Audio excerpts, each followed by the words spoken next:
Welcome to an episode of Conversations with Neighbors. This is a special one, though, because this is the first version of Conversations with Neighbors with a cover, right? Ah, very nice. Yeah, so we have Vern Cunningham, right? That's right. And Brian North. They're going to be on the cover of the Neighbor paper in October. And super happy to have you guys in the studio. Thank you.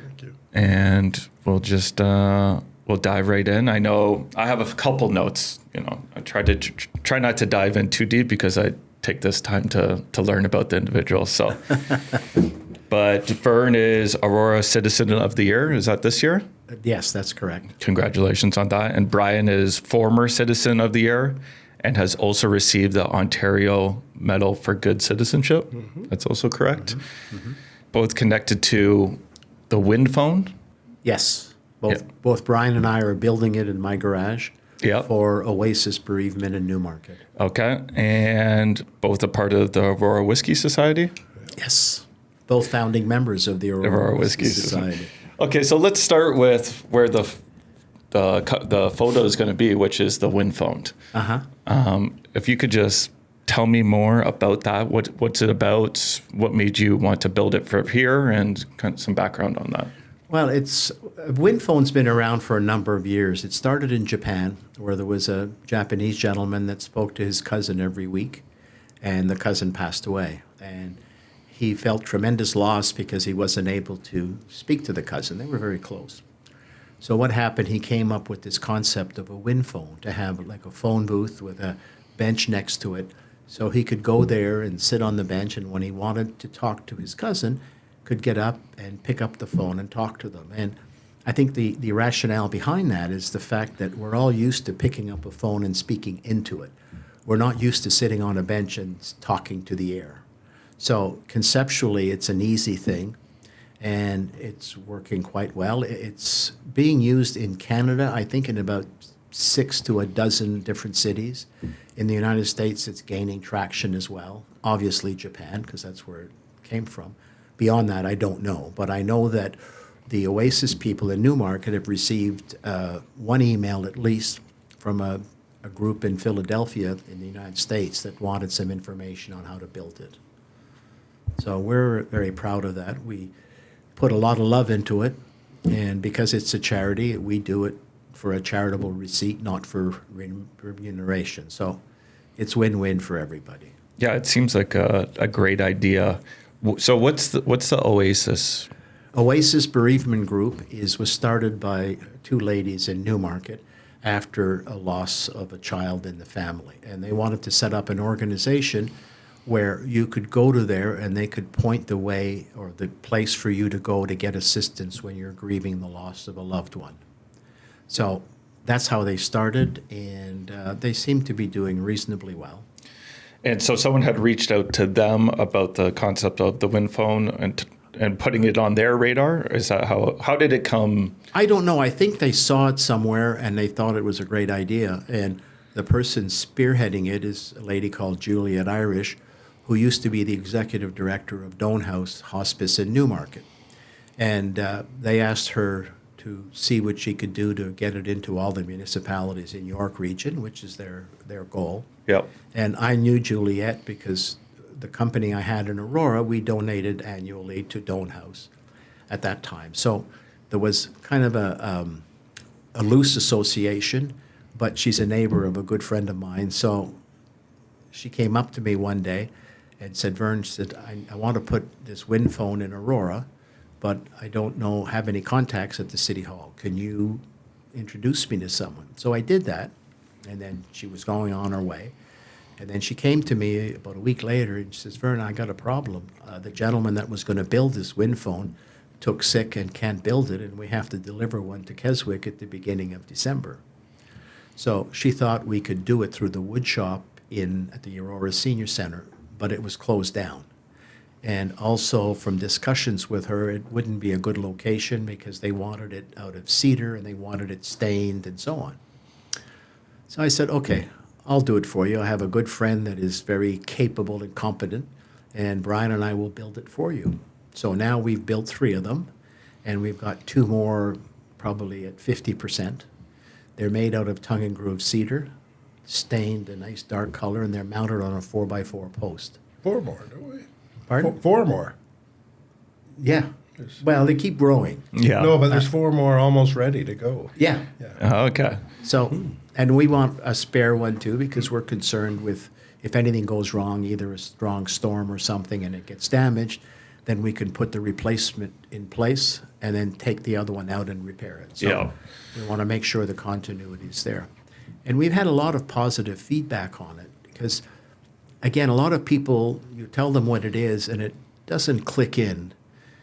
But for some people, it really does, and it helps them. We were at the wind phone today, and a number of people had left vases of flowers by the wind phone, and somebody had left a picture of a young boy inside the wind phone as well. And it breaks your heart to see that, but it makes you feel good that what you're doing is helping somebody else. Yeah. Obviously, death is it's a tough thing to handle, and people grieve in many different ways. And it seems that this is a great outlet for that. How do we spread the word more? Is it just word of mouth, or is it reaching out to funeral homes and saying that this exists? What's the? There's a lot of different things you can do. CTV News in Barrie did an interview on the Oasis people and myself at the Newmarket Wind Phone. And what we plan to do as time goes on is try to get as much publicity as we can. And I think the neighbor group is looking at doing that in the October event. The podcast here will help. So Yep. the more awareness we can do that way, the better off we are. Is there a place to go and look to find like where they are, the ones that are already out there or ones that are upcoming, or? Well, yeah, they mentioned it on the Oasis website. Okay. So as time goes on, they'll post where they are. So if people want to go there, they'll be able to find out where they are. Yeah. I want to add, neighbors' coverage was really important for people to know what they were about, and that's where a lot of the conversation started. Yeah. With us. Yeah. Yeah. Wondering more about it, and after neighbor did an article and took some pictures. Yeah, for sure. And hopefully you're going to feel the full effect of the cover, because as we've gotten more and more popular, we've been told the ripple effect of after being on the cover is quite dramatic. So hopefully we get to do that. So this brought you two together on this project, but have you been friends much longer than this, or Forever. Forever? Many Yeah. years. Brian, Many years. well, We both had businesses in Aurora, and we always knew each other through the business. And unfortunately, one of the places we became very close and started to hang around together was the death of Vern's neighbor, who was only 10 years old. I was a cub leader and a ball coach for him, and his dad was both a cub leader and a ball coach, and we were both pallbearers. And as much as we knew each other through business, that really started the bond. And from that point on, we started going for lunch a couple times a month. Oh, and at he least. sort of became, if I was having a problem with work, I could call Vern, and if Vern was having trouble with work, as an owner of a company, you're alone, and it's very hard to find somebody that you can spell things off. And there was a few of us around town that we were able to do that with. And Vern and I have been friends now for well over 25 years. Yeah, the business owner, and all you do is just solve problems, and it's just an infinite list of problems to be solved, and only other business owners can truly understand that. And I do find that it is somewhat of an isolating career path. So it's good to have a group of people, or just to even say out loud what's going wrong, and get fresh perspectives on that.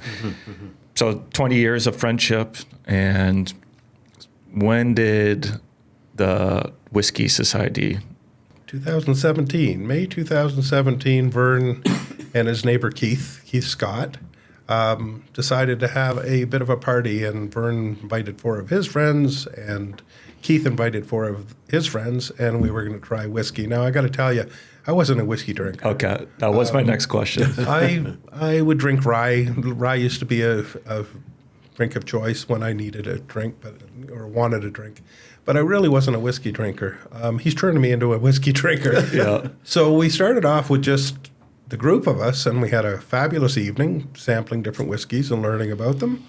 And Vern and Scott said, Keith said, how can we make this a regular thing? And we grew it from there. So that was May 17th, 2017, I think. Yep. And from there, it just grew into now we have over 250 people on our mailing list, and we have over 58 registered members. 58, I think, or 50. Anyway, it's in the 50s. And it's a booming thing. But we did it for charities as well. Yeah. We would throw a whiskey event, and all the finances that were made would go to charities. It's nonprofit. There's never profit in it. In fact, sometimes we do it at a loss, unfortunately. But it's just a passion and more friends that I've got to meet that I didn't know. Yeah. Were you the whiskey drinker before that, or yes. or did you dive in? No, I was a bit of a whiskey. Yeah, I was a Scotch guy for many years, but I was always into blends. Now I'm into single malt. But I think the important thing to add to what Brian said is the groups, when we have a whiskey tasting, it's about learning about whiskey, not drinking. It's not a bunch of guys sitting around trying to see how much you can drink before you fall over. It's we do a presentation on each of the whiskeys. We give background on it. We have a tasting. We usually have a meal with it as well, just to absorb the alcohol that's consumed. So it's pretty much a very professional, elegant way of doing it. Yeah. And we haven't had, in the 7 years we've done it, we haven't had one incidence of anything going out of control. And the age group is anywhere from mid-20s to mid-70s. Yeah. So it's really quite an interesting dynamic. My first whiskey experience was with the Chats event. Oh, yes. And it was a blast. So I had a great time there and learned a lot there too. We should do, me and Chris Cartwright, we do a podcast, and here, Eat and Drink in Your Neighborhood, we should do a special edition. We'll do a collaboration with you guys, and we'll do a whiskey tasting. Yeah, absolutely. But the thing that a lot of people don't realize is you have Scotch, which is whiskey, you have Irish whiskey, bourbon is whiskey, and Canadian spirits are also whiskey. So whiskey is the umbrella of them all, and the subsets are all the different types and what they're composed of and how they're distilled and so on. Yeah. We'll dive all into that for that special episode. So you're both Aurora? Yep. Right? 40 years, over 40 years. 40 years. And you built a business here, always involved in community stuff. Did that come later on in life? What was kind of your experience with that? Obviously, I've seen you around at community events now, but was it always like that, or was it at a different chapter of maybe, business got to a certain level and your business problems lowered a little bit so you could give yourself a little bit more to the community? My kids got me involved in volunteering. My wife and I actually met through scouting on a training course. Before I was married, I was a cub leader, and went on a training course and met my wife, who's been in Aurora all her life. And I sort of started with that, and then I did baseball, different things. I did Underwater Canada. Even as a teenager, we used to call it the MTHA, Menacing District Teenage Association, where we put on dances for the teenagers, even though I was a teenager myself. So I've always volunteered. Then Vern and I were both on the board of directors for the Aurora Chamber of Commerce. And that's another place we became very close and understanding to each other's needs and problems that we would run into. And from there, I'm always volunteering with somebody. Yeah. You sure are, Brian. No, I think Brian is really Mr. Volunteer. I've known him for all these years, and he volunteers for just about everything. No does not exist in his vocabulary. Well, it's funny you say that, because I don't think I've ever volunteered for anything. I've been voluntold.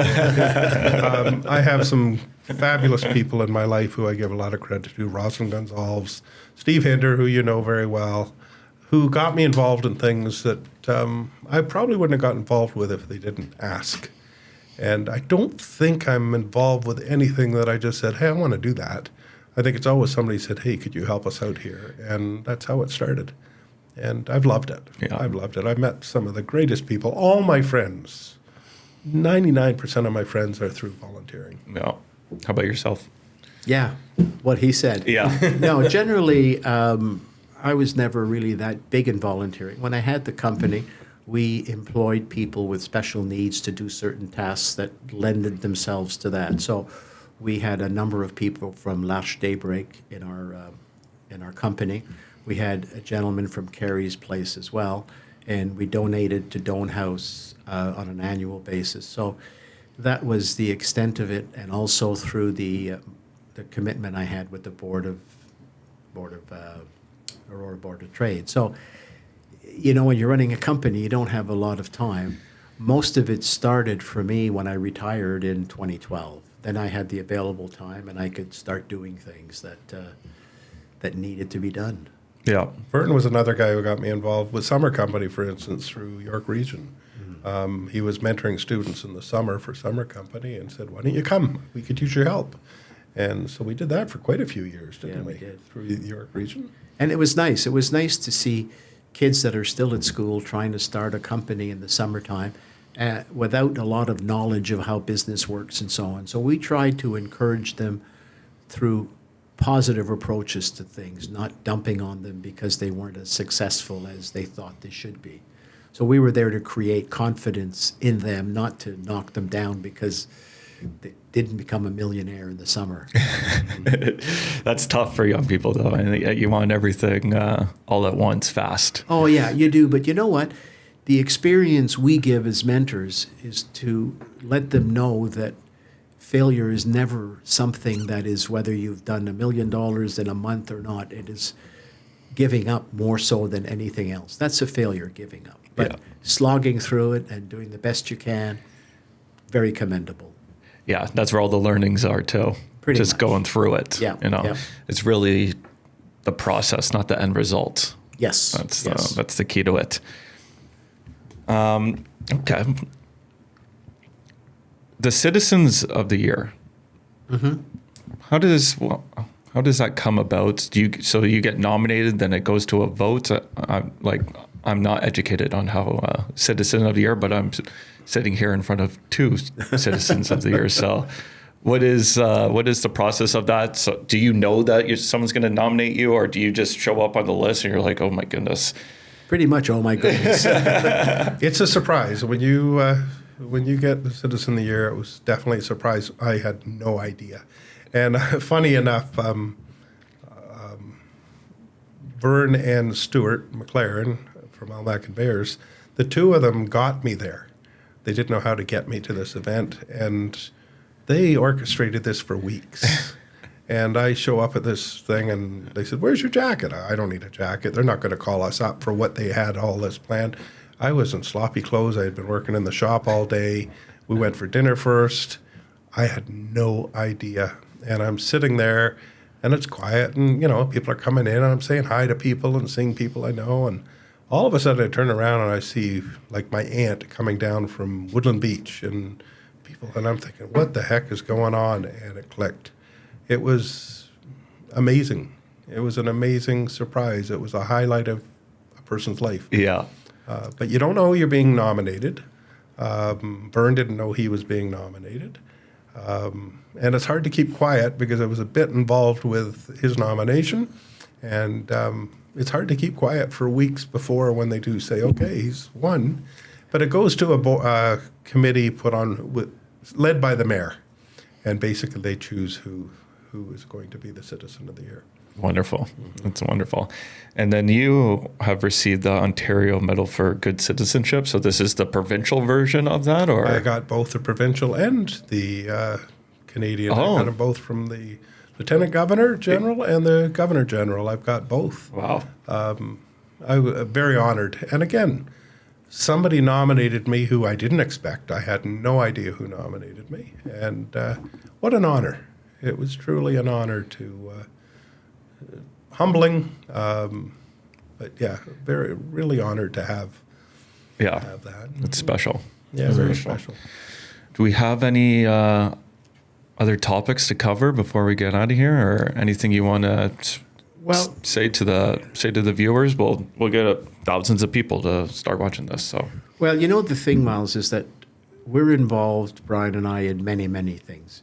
we're members of the Optimist Club, which is a non-charitable organization looking after youth in Aurora. So we've been doing that 5 or 6 years for me. Brian, probably 10 or 15 I now? just got my 10 year. Got your 10.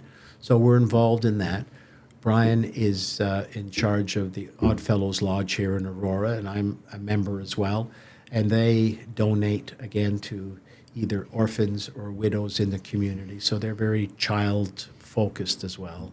In charge is a strong thing. I'm leading it right now, but I'm not in charge. It's a real committee or membership-driven organization of helping people. Yeah. And, we've been involved in so many things, and a lot of times it's not something we planned. For example, I retired in 2012. My wife and I were going to do a lot of traveling and grandkids and all this stuff. Unfortunately, she passed away in 2016, so I had to try to reinvent my life. I went to Hope House Hospice as a client and in a group, and I made some friends through those sessions, and I became a grief facilitator as well.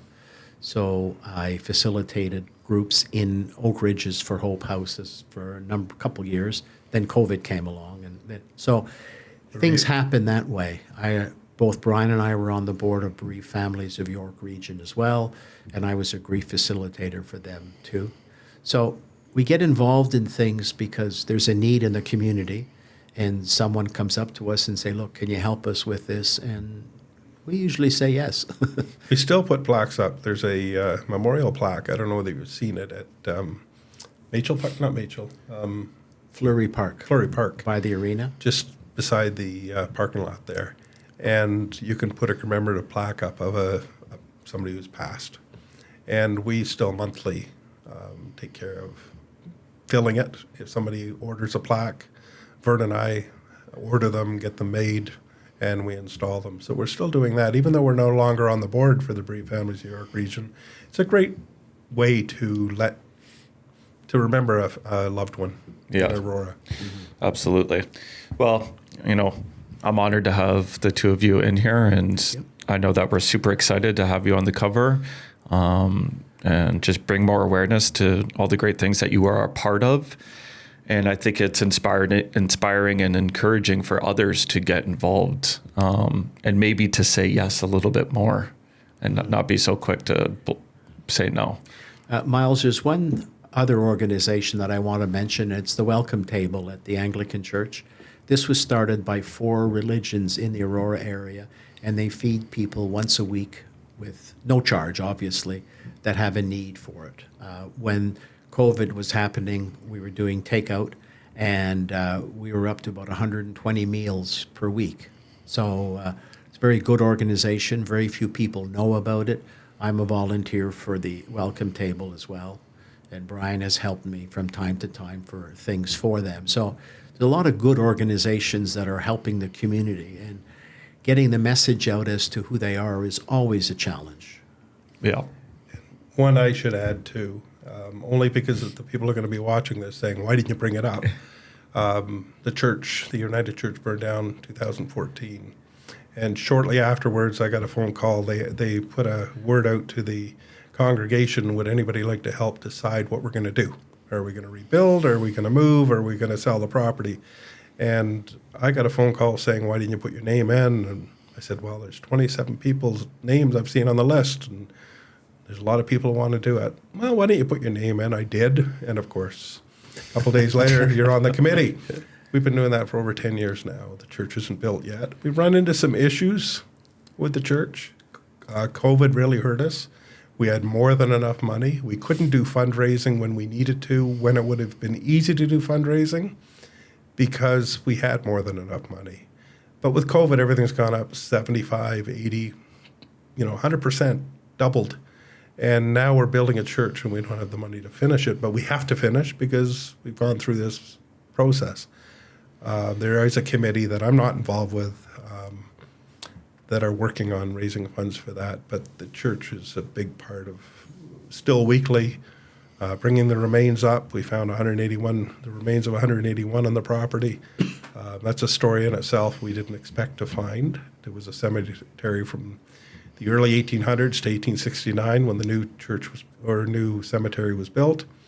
We thought we'd run into one or two. 181. Yeah. It's been a learning curve for me. I didn't think I'd be doing it now in our 11th year.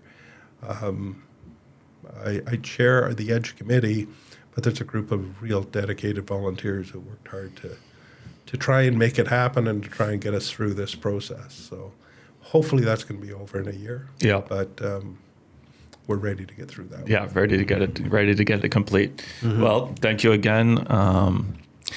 The neighbors of Aurora are lucky to have you in the community. Thank you very much. All right. Thank you. Thanks, guys. Having us. Take care.